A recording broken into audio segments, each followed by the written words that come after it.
Therefore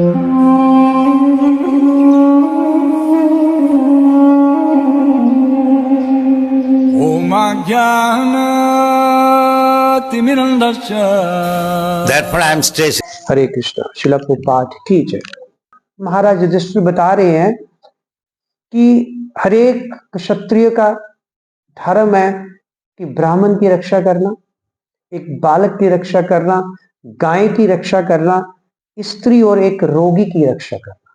कोई आपके पास इनमें से कोई आ गया मांगने के लिए तो फिर आपको उन्हें दान देना चाहिए, उनकी रक्षा करनी चाहिए। ब्राह्मण आ गया, कोई बालक है, गाय आपके दुकान पे आपके घर के आगे खड़ी है, इसका मतलब शी इज डिमांडिंग, कुछ मांग रही है, तो आपको उसको कुछ ना कुछ हरा चारा या रोटी गुड़ ऐसी चीजें अवश्य देनी चाहिए।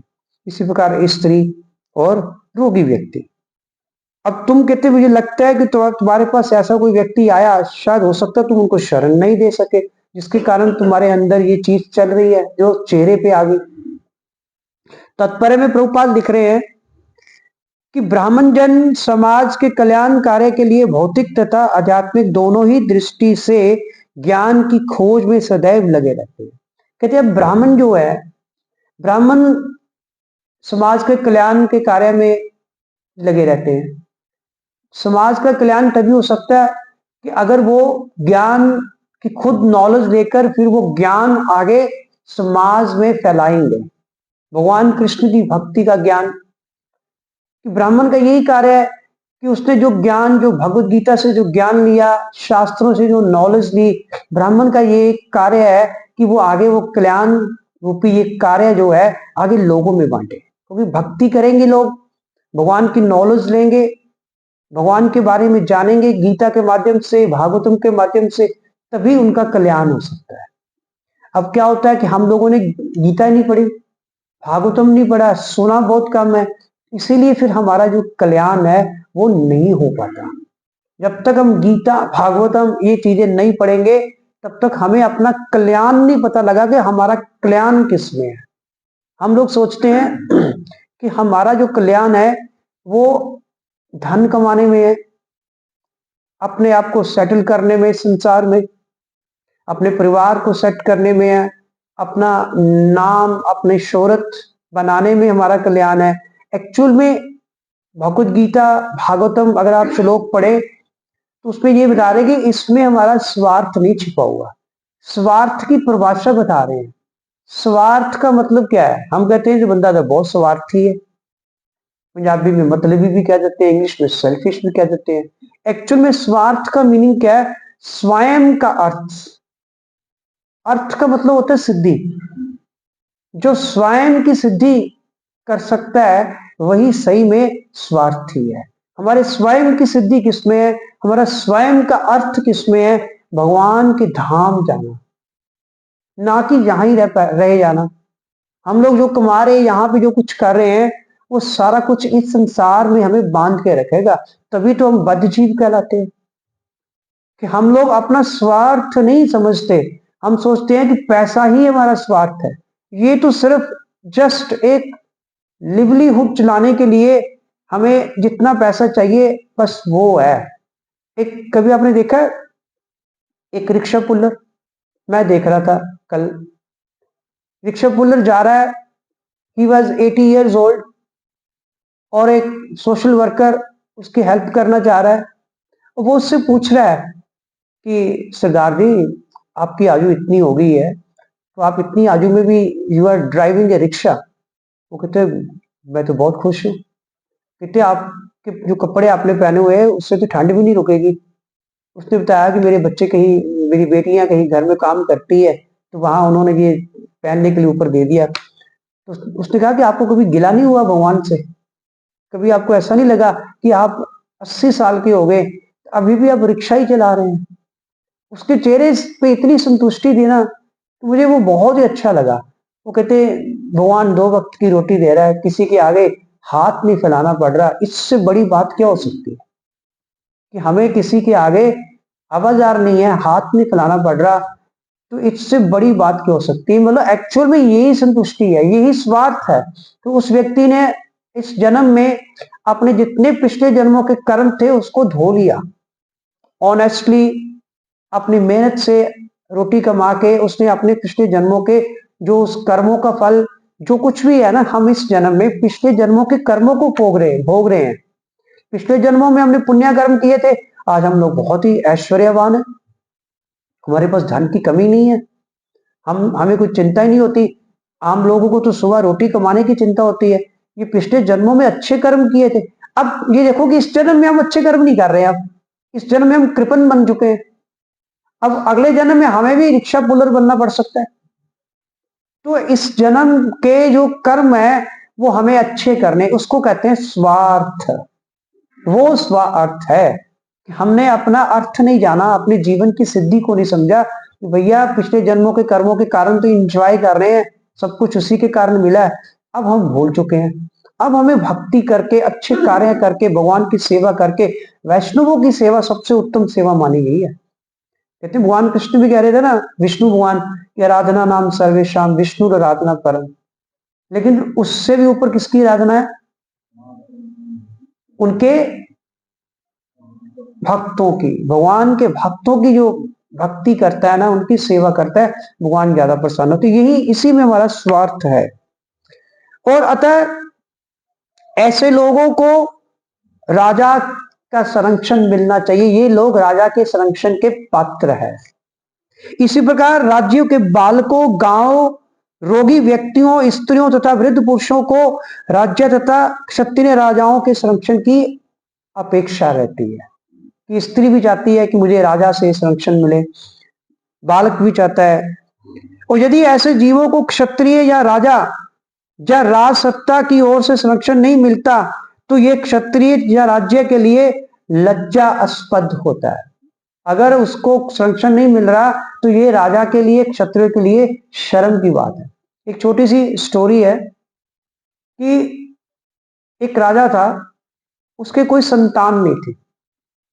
संतान नहीं थी तो उसने बहुत ही प्रयास किए, वैद्य, डॉक्टर्स, बड़े बड़े एस्ट्रोलॉजर्स के पास गए, इवन तांत्रिकों के पास भी गए। वो राजा, उसके कोई संतान ही ना हो।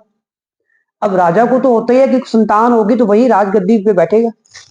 अब ये राजा को एक तांत्रिक मिला, वो गारंटी से कहता कि मैं अगर ये उपाय आपको करवाऊंगा तो आपके संतान अवश्य होगी। तो उसने कहा बताओ। उसने कहा कि आपको किसी बालक की बलि देनी होगी, वो भी मेल मेंबर की, मेल बालक, मेल चाइल्ड, जिसकी आयु 5-6 साल से ज्यादा ना हो। तो उसने अपने राज्य में वो क्या कहते हैं अनाउंसमेंट करवा दी, अगर कोई मुझे अपना बेटा बलि के लिए देगा तो उसे मैं अपना आधा राज्य दे दूंगा।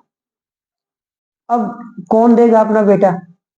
कोई माँ बाप नहीं दे सकता, इट्स वेरी डिफिकल्ट। लेकिन एक बहुत गरीब व्यक्ति था, उसके काफी बेटे थे, संतानें थी, उसके 5-7 बच्चे थे। उसने कहा कि चलो मैं अपना एक बच्चा दे देता हूँ राजा को बलि के लिए, चलो हमारा अगला जीवन तो सुधर जाएगा। कि गरीबी में काट रहे हैं समय, खाने को अन्न नहीं है, कई कई दिन भूखे मर रहे हैं। तो उसने अपना बालक 5 साल का था, उसने राजा को बलि के लिए दे दिया। अब राजा ने उस बालक की बहुत सेवा की, कई महीनों तक राजा उसकी सेवा करता रहा। फिर उस बलि का टाइम आया तो राजा ने उस बच्चे से पूछा कि तुम्हारी आखिरी इच्छा क्या है? उसने कहा कि मेरी आखिरी इच्छा पूछ के आपने क्या करना, चलो मुझे आपका जो काम है आप वो करो काम, मेरी बलि देनी आप बलि दो। वो कहता नहीं, ये रूल है कि किसी का वध करने से पहले, किसी की हत्या करने से पहले, किसी को फांसी की सजा देने से पहले राजा का धर्म है कि पूछना कि तुम्हारी आखिरी इच्छा क्या है। तो उसने कहा अच्छा आप बार बार इंसिस्ट कर रहे हो तो मुझे थोड़ी सी रेत मंगवा दो। सैंड होती ना, रेत, एक काट, एक गड्ढा रेता का। राजा ने मंगवा दिया। अब उसने जब रेता मंगवाई, उसने उस रेता की 3 ढेरियां बना दी जमीन पे। एक ढेरी, दूसरी ढेरी, फिर तीसरी ढेरी। 3 ढेरियां बना के पहले वो बालक जो था, छोटा सा बालक 5 वर्ष का, एक पहली ढेरी के पास गया। जब रेता के उस ढेर के पास गया तो पहले तो मुस्कुराया, उसके बाद थोड़ी देर बाद उसके चेहरे पे उदासी आ गई। उसने उस रेत की जो ढेरी थी ना, उसको अपने पांव से हट क्या कर दिया, ढहा दिया। ठीक है ना, उसको ढहा दिया, समझो ना, गिरा दिया। ठीक है, अब दूसरी डेयरी के पास गया, फिर मुस्कुराया, मुस्कुराने के बाद फिर उसके चेहरे पर उदासी आ गई, उसने उसको भी ढहा दिया। ठीक है, अब वो तीसरी डेयरी के पास गया, जब तीसरी डेयरी के पास गया, वो मुस्कुराया, मुस्कुराहट मुस्कुराहट उसकी बढ़ती गई, उसको ऐसे ही देखते देखते उस डेयरी को वो आगे बढ़ गया। जब वो आगे बढ़ गया तो राजा ने पूछा, भाई ये क्या भाई, तुमने फर्स्ट डेयरी को भी ढा दिया, दूसरी को भी ढा दिया और तीसरी तुमने ऐसी छोड़ दी। उसने कहा तुमने क्या लेना राजा से, कहा तू अपने काम से मतलब कर, तुम्हें तो मेरी बलि देनी है, तू बलि दे, तेरी बेटा हो जाएगा, खत्म काम। राजा ने कहा नहीं, तुम्हें ये बताना तो पड़ेगा मुझे। कहता मैं नहीं बताऊंगा। तो राजा ने बार बार उसको जब कहा, हेजिटेट इंसिस्ट किया, तो उस लड़के ने कहा ठीक है भाई बता देता हूँ। उसने कहा कि जो पहली डेयरी थी ना, मैंने सोचा कि ये पहली डेयरी मेरे माँ बाप की है, कि सबसे पहले बालक की रक्षा कौन करते हैं, उनके पेरेंट्स, माँ बाप करते हैं। फिर मैंने उस डेयरी के सामने गया, पर ये तो मुझे खुद मेरी बलि देने के लिए मुझे इन्होंने भेजा, ये मेरी रक्षा क्या करेंगे, इन्होंने तो खुद मुझे राजा के पास भेजा है मारने के लिए, तो मैं इनसे रक्षा की कैसे उम्मीद कर सकता हूँ। कहते उसी वक्त मेरे चेहरे पे फिर उदासी आ गई नेचुरली। फिर कहते मैं अगली डेयरी के पास गया, जब आपकी रक्षा आपके माँ बाप नहीं कर सकते तो हम किसके पास जाते हैं, अपनी हायर अथॉरिटी राजा के पास जाते हैं। कहते मैंने कहा ये सेकंड डेयरी जो है वो राजा की है, कम से कम ये तो मेरी अब रक्षा करेगा। कहते मैंने कहा राजा ही तो मुझे बलि दे रहा है, राजा ही तो मेरी बलि दे रहा है। कहते मैंने कहा कि ये मेरी क्या रक्षा करेगा, इससे मैं रक्षा की क्या अपेक्षा कर सकता हूँ।